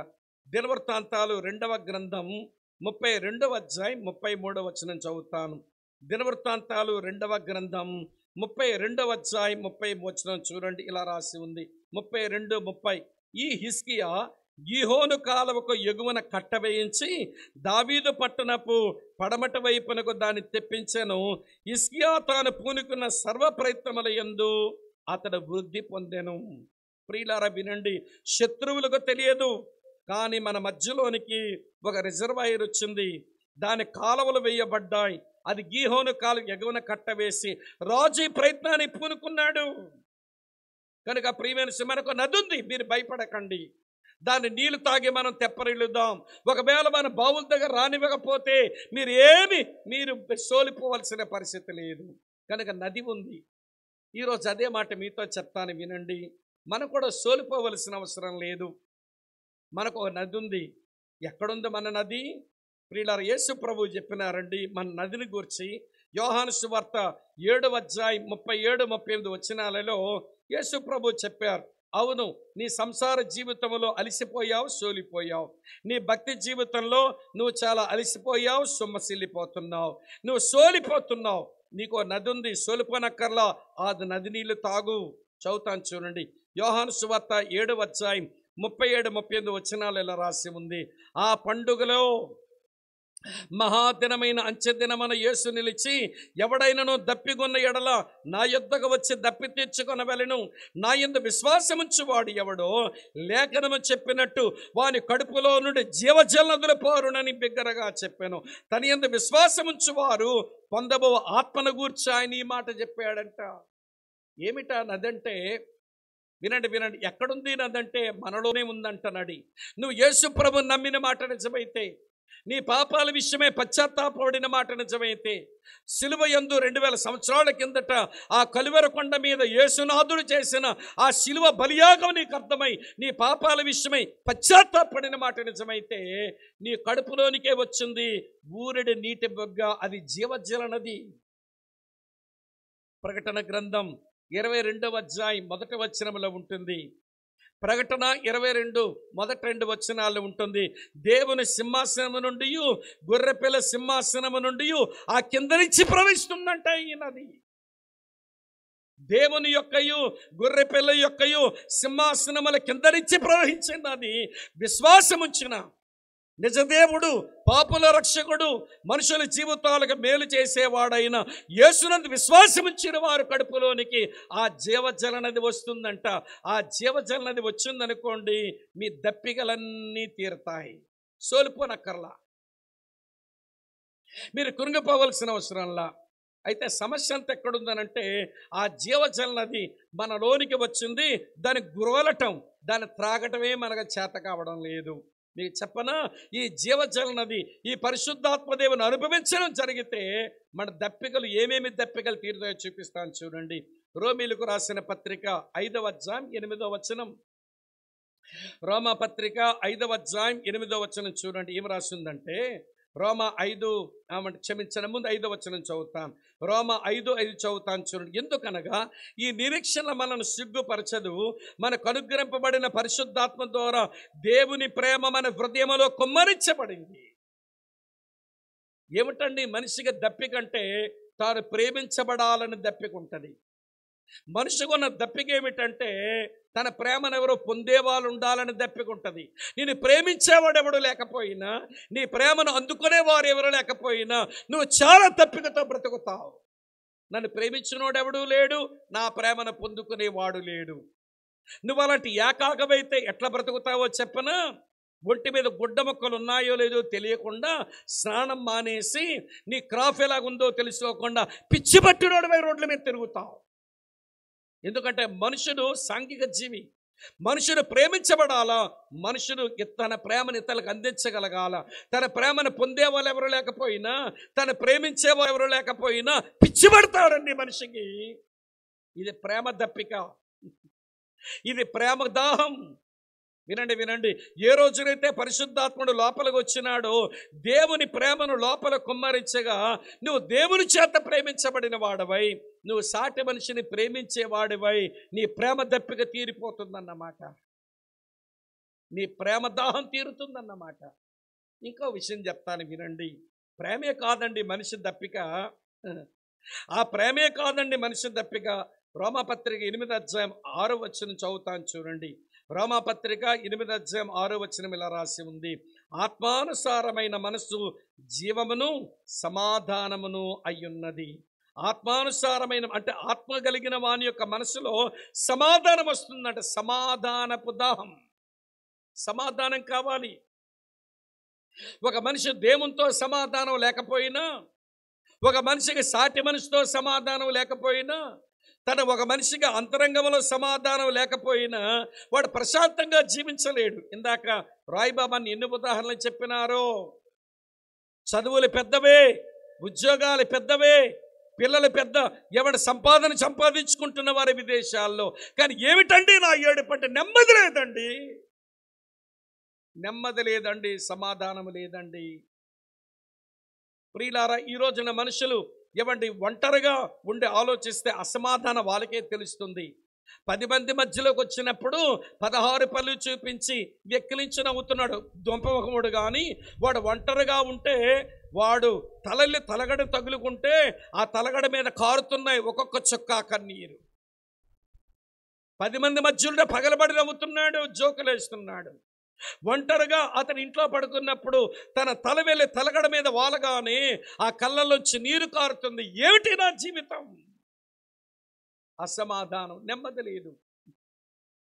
పాపం మనిషికి నెమ్మది లేకుండా చేస్తుంటే ఆ పాపము ఎవడు తొలగించబడి పరిశుద్ధాత్మ దేవుడు లోపలికి వచ్చి జీవజలనది లోపల ఉంటే అబ్బా ఎంత సంతోషం అండి. ఆయన లోపలికి వచ్చినాడు, మన సమాధానపు దాహమే తీరిపోతుంది. ప్రేమదాహం తీరాలి, సమాధాన దాహము తీరాలి. ఇంకో దప్పిక కూడా ఉంటుంది. ఆ దప్పిక ఏంటో చూపించమంటారా? చూడండి, ఎఫెసీయులకు రాసిన పత్రిక 4:1 ఉంటుంది. ఈ జీవజలనదే ఈ దప్పికను కూడా తీరుస్తాడు. చదువుతున్నాను చూడండి. కాబట్టి మీరు సమాధానమైన బంధము చేత ఆత్మ కలిగించు ఐక్యమును కాపాడుకున్నట్టు ఎందు ఐకమత్యపు దప్పిక. ఏంటంటే నా కడుపున పుట్టిన నా కొడుకులే సమాధానంతో లేరు, ఐకమత్యంతో లేరు. నా భార్యతోనే నాకు సఖ్యత లేదు, నా భర్తతోనే నాకు సఖ్యత లేదు. వింటున్నారా ఈ మాట? ఏమండి, అలాగనే కుటుంబ సభ్యుల్లోనే సఖ్యత లేదు, నెమ్మది లేదు, ఐకమత్యపు ఆకలి. కలిసి ఉంటే ఎంత బాగున్నో కలిసి ఉండడం లేదు. ఒక ఆయన ఇవాళ ఉదయం ఫోన్ చేసి అడిగినాడు, బ్రదర్ ఏంటండి ఈ పరిస్థితి అని అంటే, ఈయనేమో ఇంజనీరింగ్ కాలేజీకి ఏమో ప్రిన్సిపాల్గా పనిచేస్తున్న సహోదరుడు, మంచి బిలీవర్, మంచి వాక్య పరిచారకుడు కూడా. అరే, ఒక పేదమ్మాయిని పెళ్లి చేసుకుని ఆమెకు బ్రతుకునిద్దామని అనుకుంటే, వింటున్నారా ప్రియులారా, 2 పిల్లల్ని కన్న తర్వాత ఈ మహాతల్లికే మైదా రోగం వచ్చిందో, మరి చదువుకున్న రోజుల్లో ఎవరితో ఫ్రెండ్షిప్ ఉందేమో ఆ అమ్మకి, మొత్తానికి వాడి కొరకు భర్తని 2 కొడుకులు వదిలిసిపోయింది. పోయింది కానీ ఆ పాత స్నేహితుడితో ఏమండి ఆమె యూట్యూబ్లో పెట్టినటువంటి డ్యాన్సులు, యూట్యూబ్లో పెట్టిన పోజులు చూసి నేను సిగ్గు శరమ లేదా దీనికి అనిపించింది నాకు. 2 కొడుకులు పెంచుకుంటా, సాక్ష్యం దెబ్బతినిపోతుందని ఒకవైపు ఏడ్చుకుంటా, దేవుని వాక్యం చెప్పడానికి నిలబడిన ప్రతిసారి కన్నీళ్ళు పెట్టుకుంటా, అరే సేవ చేయలేకపోతున్నాను, ఉద్యోగంలో నెమ్మది లేదు, ఎదిగిన కొడుకులు చూస్తుంటే ఏడుపు వచ్చేస్తుంది. నా భార్య మళ్ళీ నాతో కలిసి ఉంటే ఎంత బాగున్ను. ఐకమత్యం కొరకైన ఆకలి. అన్నదమ్ములు ముక్కలైపోతున్నారు, ఆ ఇంట్లో ఐకమత్యం కొరకైన ఆకలి. సంఘములో సహోదరులు ముక్కలైపోతున్నారు, ఐకమత్యం కొరకైన ఆకలి. రండి, జీవజలనది త్రాగండి. ఆయన ఐకమత్యపు దప్పికను తీరుస్తాడు, సమాధానపు దప్పికను తీరుస్తాడు, ప్రేమ దప్పికను తీరుస్తాడు. సమస్య అంతా ఎక్కడుందనంటే ఆ జీవజలనదిని త్రాగడమే మనం మర్చిపోయినాం. కానీ ఆ రోజున వాళ్ళు పాడుకోరే, మనమేమీ సోలిపోవలసిన అవసరం లేదు, మన దప్పికతో కృగిపోవలసిన అవసరం లేదు, మనకు నది ఉంది, ఆ నది నీళ్ళు తాగి బ్రతుకుదాములేండి, తెప్పరలు చేయబడదామని పాడుకుంటున్నారు. ప్రియమైన దేవుని పిల్లలారా, నా సహోదరులారా, నువ్వు నిజంగా యేసు ప్రభు దేవుడని నమ్మితే, ఆ నమ్మిన కారణం చేత నువ్వు పాపమైన నిజంగా నీకు పశ్చాత్తాపం వస్తే, నీ లోపలికి పరిశుద్ధాత్మ దేవుడు ప్రవేశిస్తే ఆయన జీవజల నది నీ అన్ని దప్పికలు తీరుస్తాడు ఆయన. నువ్వు సోలిపోవలసిన పని లేదు, నువ్వు సోలిపోవలసిన పని లేదు. ఇంతకంటే ఎక్కువ చెప్పలేను. ఇది రెండో మాట. భయపడవద్దు, సోలిపోవద్దు. నువ్వు భయపడుతున్నావంటే సహాయం చేసే నమ్మదగిన దేవుడు నీకు లేడా? నువ్వు సోలిపోతున్నావంటే నీ దప్పికను తీర్చే పరిశుద్ధాత్మ దేవుడు నీలో లేడా? ఆ దేవుడు నీ కొరకు లేడా? పరిశుద్ధాత్ముడు నీలో లేడా? నమ్ముకోదగిన సహాయకుడైన దేవుడు నీ కొరకు లేడా? నీ దప్పికలన్నీ తీర్చే పరిశుద్ధాత్ముడు నీలో లేడా? ఎక్కడుంది సమస్య? ప్రతికూలమైన పరిస్థితులు వస్తుంటే ఏమంటే ప్రతిఘటించడం, ఏమండి లేక ప్రతిఘటనలు వచ్చేస్తుంటే ప్రమాదాలు ఎలా రియాక్ట్ అవ్వాలో అర్థం కావడం లేదండి. ధర్నాలు చేస్తే సమస్యల పరిష్కారం వస్తుందా? నల్ల బ్యాడ్జీలు పెట్టేసుకుంటే పరిష్కారాలు వచ్చేస్తుందా? ఎన్ని తిరిగినామండి రోడ్ల మీద పడి, ఎన్నిసార్లు పెట్టినామండి నల్ల రిబ్బన్, ఎన్నిసార్లు పోయినామండి ఎమ్మెల్యేలు ఎంపీల ముందు నిలబడి, ఎవరు ఆర్చేది లేదు, తీర్చేది లేదు. అసలు ఎలా రియాక్ట్ అవ్వాలో అర్థం కాలేదు మనకి. నన్ను క్షమించండి, అలా చెబుతున్నాను, వేరుగా ఎంచకండి. కుటుంబాల్లో ఉంటాయి, వ్యక్తిగతంగా ఉంటాయి, సంఘాల్లో కూడా ఉంటాయి ప్రతికూలమైన పరిస్థితులు, ప్రతిఘటనలు, ప్రమాదాలు వస్తాయి. కనుక భయపడక ధైర్యం తెచ్చుకుందాం. మనకు నమ్మదగిన దేవుడు ఉన్నాడు అనే వైపు చూద్దాం. సోలిపోవద్దు, కృంగిపోవద్దు. పరిశుద్ధాత్ముడని మన జీవజల నది ఉందని ఆయన గురోలుదాం, అనగా ఆయన త్రాగుదాం. అన్ని దప్పికలు మనకు తీరుతాయి. ఇంకెక్కువ చెప్పలేను, సమయం కూడా లేదు గనక. మూడో సంగతి ఏంటనంటే, మీరు తొందరపడద్దు. చదువుతాను చూడండి. 46వ కీర్తన 10వ వచనంలో, ఓరకుండుడి, నేనే దేవుడనని తెలుసుకోండి. అన్ని జనులలో నేను మహోన్నతుడగుదును, భూమి మీద నేను మహోన్నతుడగుదును.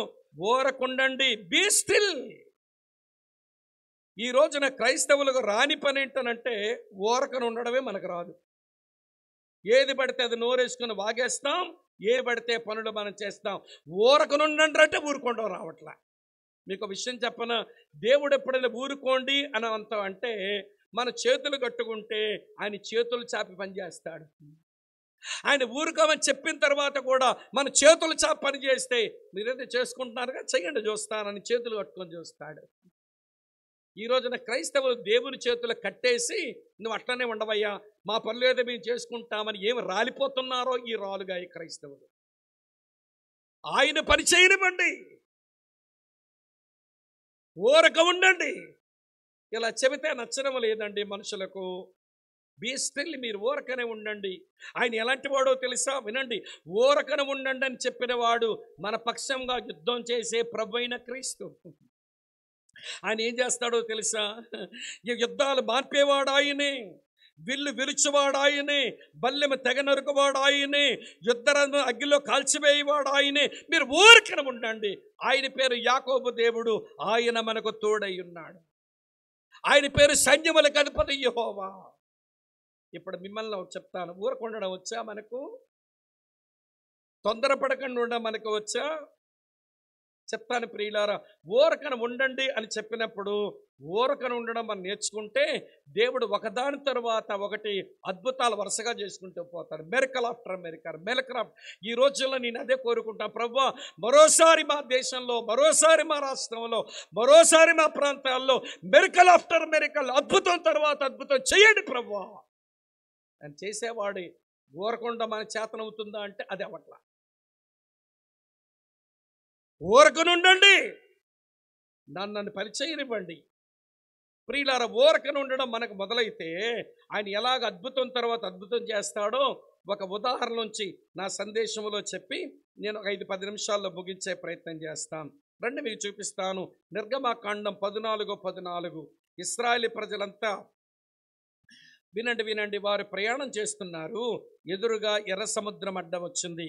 వెనకాల ఫరో సైన్యం తరుముకుంటూ వస్తున్నారు. ఏమి చెయ్యాలో దిక్కుతోచని పరిస్థితి. ఎదురుగా చూస్తే ఎర్ర సముద్రం, వెనకాల చూస్తే ఫరో సైన్యం. ఏం చేయాలో తెలియకపోతే దైవజనుడు దేవుని వైపు చూడగా దేవుడు ఇలాగన్నాడు. నిర్గమాకాండం 14:14 చదువుతాను చూడండి, ఎంత బాగుంటుందో. 14:14 యెహోవా మీ పక్షమును యుద్ధము చెయ్యను, మీరు ఊరకయే ఉండవలనని ప్రజలతో చెప్పాను. మీరు ఊరకనే ఉండండి.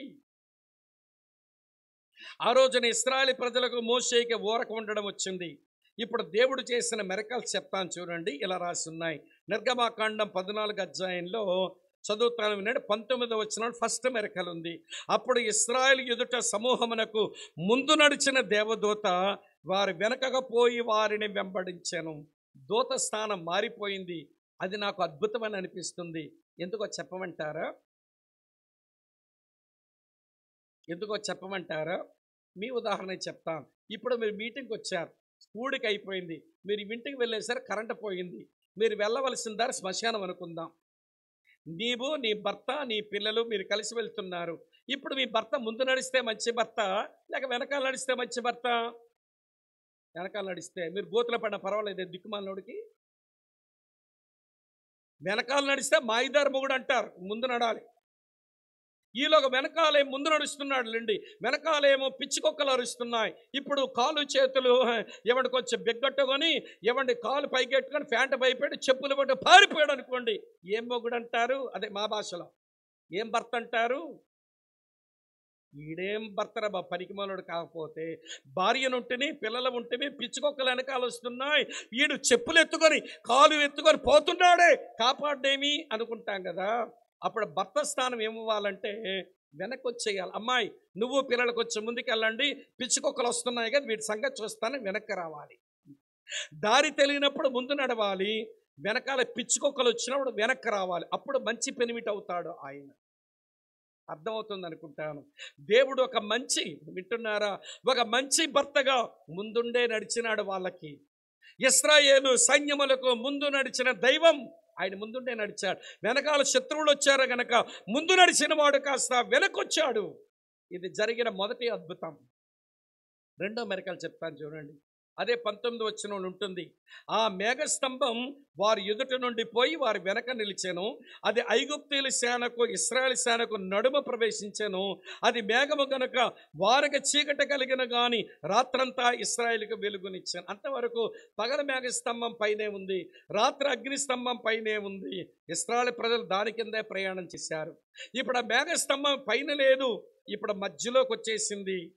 మధ్యలోకి వచ్చినందున అది వెలుగిచ్చింది ఇశ్రాయేలు ప్రజలకు, వీళ్ళు నడిచిపోతున్నారు. అది మేఘం గనక వీళ్ళకి చీకటిచ్చింది, ఐగుప్తీయులు తరమలేకపోయారు. మేఘస్తంభం యొక్క స్థానం మారింది. ఇది రెండో అద్భుతం. మూడో అద్భుతం చూపిస్తాను చూడండి. ఇవన్నీ ఎందుకు చేస్తున్నాడు దేవుడు అని అంటే, వాళ్ళు ఊరకుండడం వచ్చింది వాళ్ళకి, వాళ్ళు ఊరకన ఉండడం వచ్చింది వాళ్ళకు. దేవుడు అద్భుతం వెనకాల అద్భుతం చేయటం మొదలుపెట్టాడు. మూడో అద్భుతం చదువుతాను చూడండి ప్రియులారా, 21వ వచనంలో ఉంది.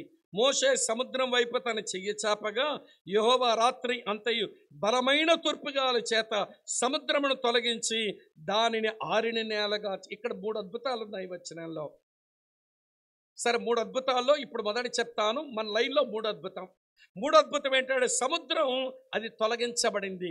సముద్రం తొలగించబడింది అంటే ఎంత బలమైన గాలి వీస్తే తప్ప సముద్రం విభజించబడుతుందండి? అంత బలమైన గాలి వచ్చింది, తూర్పు గాలి. సముద్రం తొలగించబడింది. అది 3 అద్భుతం అయితే, 4 అద్భుతం ఏంటనంటే, ఇంత బలమైన గాలి వీస్తే మనుషులు ఎగిరిపోలేదేంటి? మా విశాఖపట్నం మీదకి హుద్హుద్ తుఫాన్ వచ్చింది. దాని స్పీడ్ 180, గంటకి 180 కిలోమీటర్లు, 200 కిలోమీటర్ స్పీడ్లో వచ్చింది. 180, 200 కిలోమీటర్ స్పీడ్లో వచ్చిన ఆ హుద్హుద్ తుఫాను గాలికే పెద్ద పెద్ద జనరేటర్లు ఎగిరిపోయినాయి, కార్లు ఎగిరిపోయినాయి. హుద్హుద్ తుఫానే అడ్లి కొట్టింది మమ్మల్ని. ఆ తర్వాత సంవత్సరం శ్రీకాకుళంకు తుఫాన్ వచ్చింది. మా జిల్లాయే తుఫాన్ల జిల్లా. తుఫాను లేకపోతే మా నిద్ర పట్టదు. 2 ఉండాలి సంవత్సరానికి. ఆ సంవత్సరం హుదూద్ అయ్యాక మాకు తుఫాన్ వచ్చింది. దానికి ఒక పేరు పెట్టా, తిత్లీ తుఫాన్ అంట. ఈ తిత్లీ తుఫాన్ వచ్చి మా తిత్తి తీసేసింది. అది మామూలు తుఫాను కాదండి. 220 నుంచి 240 వరకు స్పీడ్ వచ్చిందంట గాలిలో. ఒక ఆయన అంటాడు, టీచర్ అన్న నేను పలాస నుంచి వస్తున్నాను, నేను ముందుకు నా బండి వెళ్ళటం లేదు, పడిపోయి నేను ఎట్లా పడిపోతే ఒక ట్రైలర్ మీద ఉన్న కంటైనర్, అంటే ఒక పెద్ద ఎక్కువ చక్రాలు ఉండే లారీ మీద కంటైనర్ ఉంటుంది, ఆ కంటైనర్ అలా ఎగిరి వచ్చేస్తుందంట. ఎందుకంటే సినిమా చూసినట్టు చూశాడంట.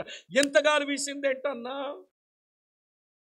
ఒక లారీ మీద కంటైనర్ ఎగరగొట్టేసింది ఈ గాలి. మరి 230 లేక 240 కిలోమీటర్ స్పీడ్లో వీచిన గాలి అన్నిటిని ఎగరగొడితే సముద్రములు విభజించినంత గాలి వచ్చింది. మనుషులు ఎగరలేదే, మనుషులు అక్కడే ఉన్నారు. ఈ దేవుడు చేసిన 4 అద్భుతం. 5 అద్భుతం ఏంటో తెలుసా? సముద్రం మధ్యలో ఆరిన నేల ఏర్పడిందంట. ప్రియులారా, సముద్రం విభజించబడి అలా ఉండిపోతే దాని బురద, దాని ఇసుక అలాగే ఉంటే దేవుని ప్రజలు దాని మీద నడిచి వెళ్తే వాళ్ళ కాలు దిగిపోతే ఐగుప్తులు తరిమొచ్చి పట్టుకుని మళ్ళీ బానిసలు చేస్తారు. అది ఎరిగిన దేవుడు ఆయన సముద్రం మధ్య ఆరణ్యాలు ఏర్పాటు చేశాడు. నాకు అర్థమవుతుంది, ఆ గాలి మామూలు గాలి కాదు, బలమైనటువంటి వేడి గాలి ఇచ్చాడేమో. బురద కూడా ట్రంక్ రోడ్ అయిపోయింది. ఇసుక బురద అంతా సముద్రం మధ్యలో ట్రంక్ రోడ్ అయిపోయింది. అంత వేడిగా వస్తే మనుషులు బతికే ఉన్నారేంటి? అదే అద్భుతాలు చేయటం. దేవుడు అద్భుతాలు చేస్తాడు ప్రజల ఊరక ఉండి కనిపెట్టినప్పుడు. మనకు అది రావట్లేదు, అదే వచ్చిందంట. మొదటి అద్భుతం దూత స్థానం మారింది. రెండో అద్భుతం మేఘస్తంభం స్థానం మారింది. మూడో అద్భుతం సముద్రం విభజించబడింది. నాలుగో అద్భుతం మనుషులు అక్కడ ఎగరలేదు. ఐదో అద్భుతం వినడిపిన ఆరిన నేల ఏర్పడింది. ఆరో అద్భుతం ఏంటో చెప్పన చదువుతాను చూడండి ప్రియుల. నిర్గమాకాండం 14 అధ్యాయంలో చదువుతున్నాను చూడండి. ఇలా రాసి ఉంది 24వ వచనం, క్షమించండి 22వ వచనం. నీళ్లు విభజించబడగా ఇశ్రాయేలు సముద్రం మధ్యను ఆరిన నేల మీద నడిచిపోయి ఆ నీళ్లు వారికి కుడి ఎడమల పక్కన వారి గోడవలే ఉండెను.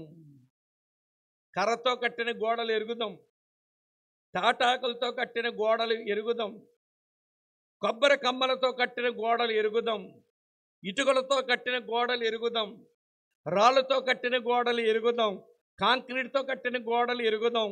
నీటి గోడలు ఎవరో ఎరగం. నీరుతో గోడ కట్టడం ఏంటండి?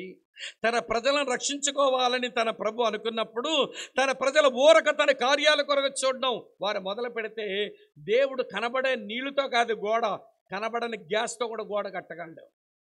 మనకు ఊరుకొని ఉండడం చేత కావడంలో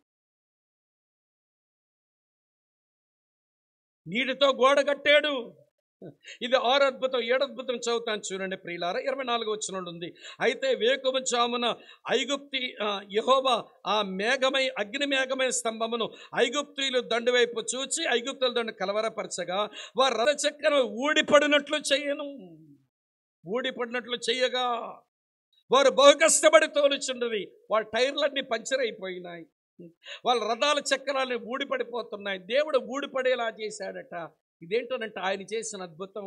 అద్భుతం తర్వాత అద్భుతం, అద్భుతం తర్వాత అద్భుతం చేశాడు. మరోసారి ఇండియాలో, మరోసారి ఆంధ్ర రాష్ట్రంలో దేవుడు మెరకల్ ఆఫ్టర్ మెరకల్ మళ్ళీ చెయ్యాలి.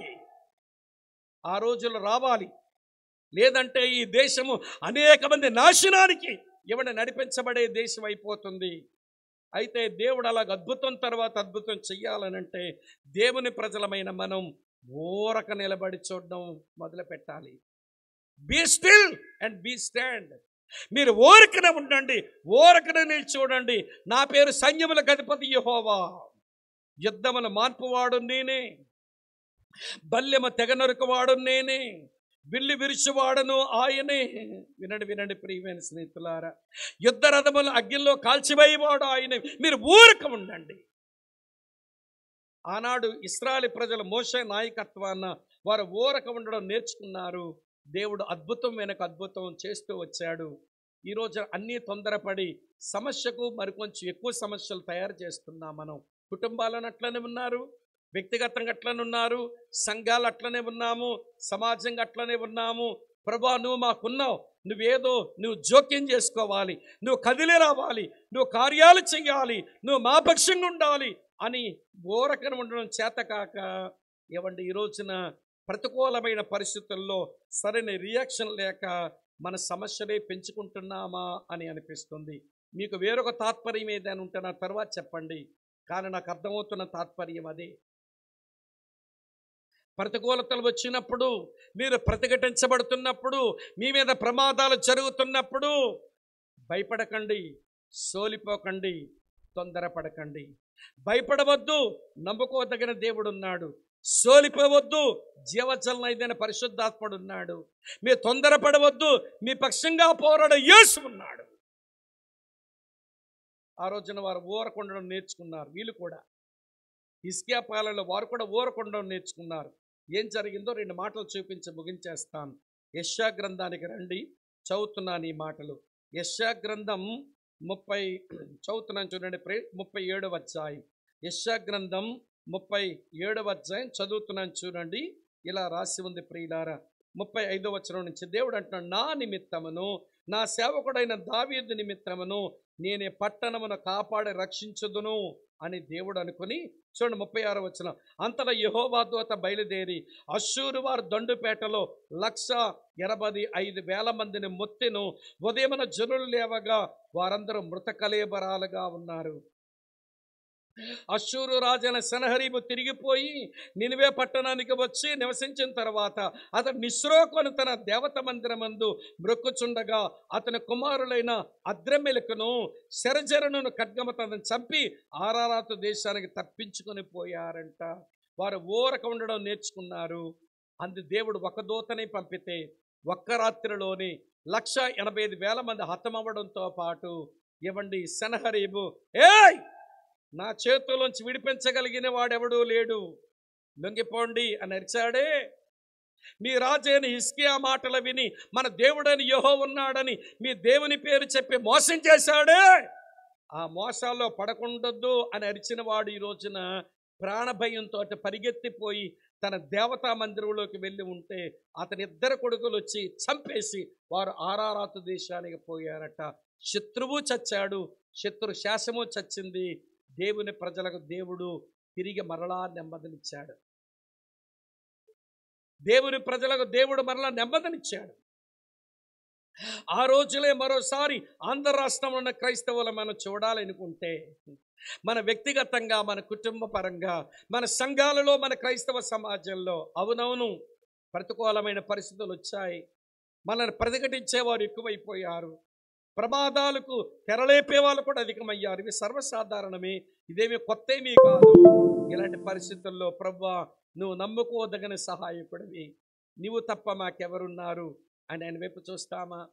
జీవజల నదినే మా కడుపులో ఊరిని నీటి బొగ్గా పెట్టావని, నేను మారు మనసు పొంది రక్షించబడ్డాను గనక నీ జీవజల నది లోపలికి వచ్చింది, ఆ జీవజల నది నీళ్లు త్రాగి నేను సోలిపోయిన ప్రభువా అని చెప్పగలుగుతామా? ప్రభువా నువ్వు నా పక్షమున పోరాటం చేసేవాడివి, ఊరక ఉండమంటున్నావు. సమస్యను నీ చేతికి అప్పగిస్తున్నా, ఊరక నీ సందులో కనిపెడుతున్నా ప్రభు అని 2 చేతులు ఆయనకు అప్పగించి సరెండర్ అయిపోయి ఆయనకు లొంగిపోతామా? దేవుడు పని చేయటం మొదలు పెడతాడు. ఈ రాత్రి వేళ ఇక ఏం చేస్తావు అది నీ ఇష్టం, అది నీ వ్యక్తిగతం. దీని మీద ఎవడు జులుము చలాయించలేంగా. నీది వ్యక్తిగతం, నీకు స్వేచ్ఛా స్వతంత్రాలు ఉన్నాయిగా. నువ్వే ఆలోచించుకో, నువ్వే ఏమండి ఎలా ప్రతిస్పందిస్తావో పరిస్థితులకు ఆలోచించుకో. ప్రతికూలతలు వస్తుంటే తొడలు సరిచేసి మేసాలు నులిమేసి ఆడుతూ చూసేస్తాం. ఇది క్రైస్తవ విధానమేనా? ఇది క్రిస్టియన్ రియాక్షనేనా?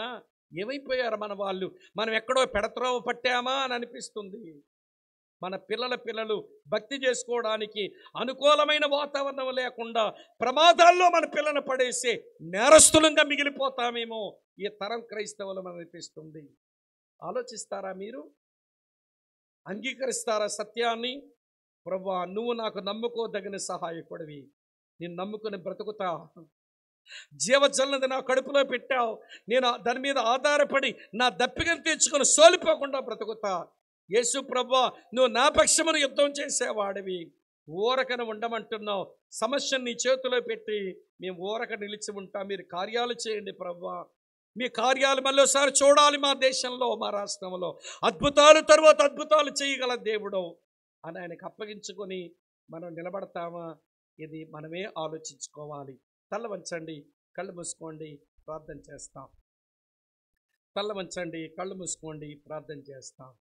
ఎవరు కదలొద్దు ప్లీజ్. ఇది చాలా ప్రశస్తమైన సమయం.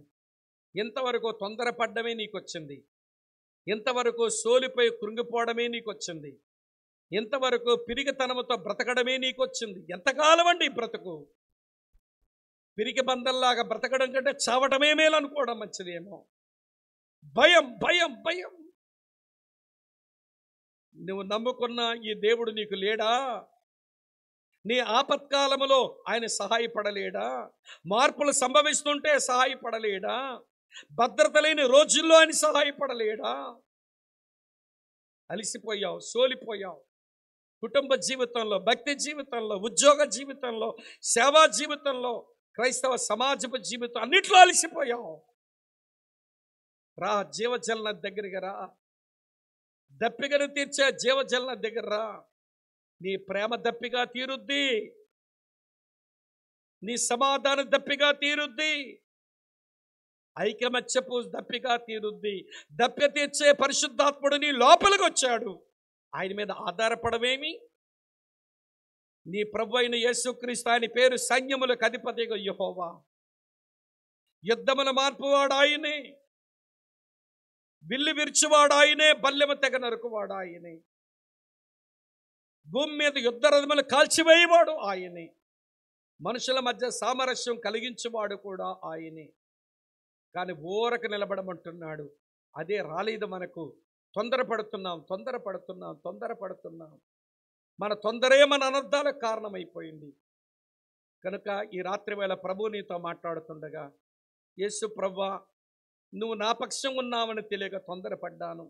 సిలువ మీద మరణించి మృత్యుంజయుడివై తిరిగి లేచి నాకు పాపక్షమాపణ నీతిని సంపాదించి నా పక్షంగా యుద్ధము చేయవాడు ఉన్నావని తెలియక తొందరపడుతున్నాను. క్షమించండి. నా హృదయంలోనికి రండి. నా జీవితం మీద ప్రభువై ఏలుబడి చేయండి. నీకు నా జీవితం అప్పగించుకునే కృప నాకు ఇవ్వండి అని అప్పగించుకుంటానని నీ జీవితాన్ని అప్పగించుకుంటావా? పరిశుద్ధాత్మ దేవుని జీవజలనదిని గురోలి నీ దప్పికనే తీర్చుకుంటావా? నమ్మదగిన దేవుని మీద ఆధారపడి అన్ని సమస్యలకు పరిష్కారమే పొందుతావా? 2000 సంవత్సరాల కిందట సిలువ యందు మరణించి తన రక్తధారలు చిందించి తన యవ్వన పరిశుద్ధ రక్తం తన శరీరములకు బొట్టైనా ఉంచుకోకుండా నీ కొరకే కార్చాడు కదా ఆ రక్తాన్ని. ఆ రక్తములో తడిచి ముద్దై నీ జీవితాన్ని బాగు చేసుకుంటావా? ఈ మంచి అనుభవాలతో సరైన స్పందనతో భూమి మీద బ్రతుకుతావా? ఇదే నీ మాట అయితే, వాక్యము నీకు అర్థమైతే, నీ తప్పులు సవరించుకోవడానికి ఇష్టపడితే, నువ్వు ఎవరివైనా కావచ్చు. ఈ రాత్రి ప్రభు నీతో మాట్లాడాడు అనిపిస్తే, ప్రభువా నన్ను క్షమించు. ఊరకనుండవు రాలేదు, తెప్పరిల్లి బ్రతకడం రాలేదు, నేను నమ్ముకొని బ్రతకడము నాకు రాలేదు. నేనందుకే పరిస్థితులకు సరిగా నేను రియాక్ట్ అవ్వక నాకు సమస్యకు అధికమైన సమస్యలు పెంచుకున్నాను నా జీవితంలో, నా కుటుంబంలో. నన్ను క్షమించండి బాబు. మరోసారి అద్భుతం తర్వాత అద్భుతం, అద్భుతాలు తర్వాత అద్భుతాలు కదిలి రండి ప్రభువా. చరిత్రలో ఎన్నో అద్భుత కార్యాలు చేసిన దేవుడు, ఆ దేవుడే మాకున్నావు కదా. ఇప్పుడు మరోసారి అద్భుతాలు చేయండి ప్రభువా, అన్ని కార్యాలు చేయండి. కదిలి రండి ప్రభువా, మీ జోక్యము రానివ్వండి మా దేశంలో, మా రాష్ట్రంలో. ఇదే మన ప్రార్థన అయితే, స్వామి అన్న దేవుడు నాతో మాట్లాడాడు, నేను సరిచేసుకోవడానికి ఇష్టపడుతున్నా, వాక్యము నాకు బోధపడింది, నేను ఇక తొందరపడను, నేను ఇక సోలిపోను, నేను ఇక భయపడను, ఆయన మీద ఆధారపడి బ్రతుకుతాను, ఆయన హృదయములో కలిగి ఉండి బ్రతుకుతాను. నమ్మకమైన క్రైస్తవ సహోదరుడిగా, నమ్మకమైన క్రైస్తవ సహోదరిగా నా వ్యక్తిగత నా కుటుంబ సంఘంలో బ్రతకాలని నాకుంది. నా కొరకై ప్రార్థన చేస్తారా అనేవాళ్ళు ఇక్కడ ఎవరైనా ఉంటే నెమ్మదిగా మీ కుడి హస్తాన్ని మీ తల కంటే కొంచెం పైకెత్తి చూయిస్తారా? మీ కొరకై ప్రార్థించి ముగించి పంపిస్తాము. ఎవరు ఎరువైపు చూడాల్సిన పని లేదు. వాక్యము నీకు అర్థమై ఒక తీర్మానము నీ లోపల జరిగితేనే. ఎవరైనా ఉన్నారా? వందనాలు సహోదరి, వందనాలు సహోదరుడా. ఎవరు ఎరువైపు చూడొద్దు ప్లీజ్. గాడ్ బ్లెస్ యూ తమ్ముడు, గాడ్ బ్లెస్ యూ చెల్లి. ప్రభు నేను ఆశీర్వదించి బలపరచును గాక. నీ వెన్నంటే ఉండి ఆయన తన కార్యాలు జరిగించును. ఇంకెవరైనా ఉన్నారు? వందనాలు అక్క, వందనాలు చెల్లి, వందనాలు తమ్ముడు, వెరీ గుడ్. వందనాలు అక్క గారు. ప్రభు మిమ్మల్ని బలపరిచి దీవించి ఆశీర్వదించు. ఇంకెవరైనా ఉన్నారా?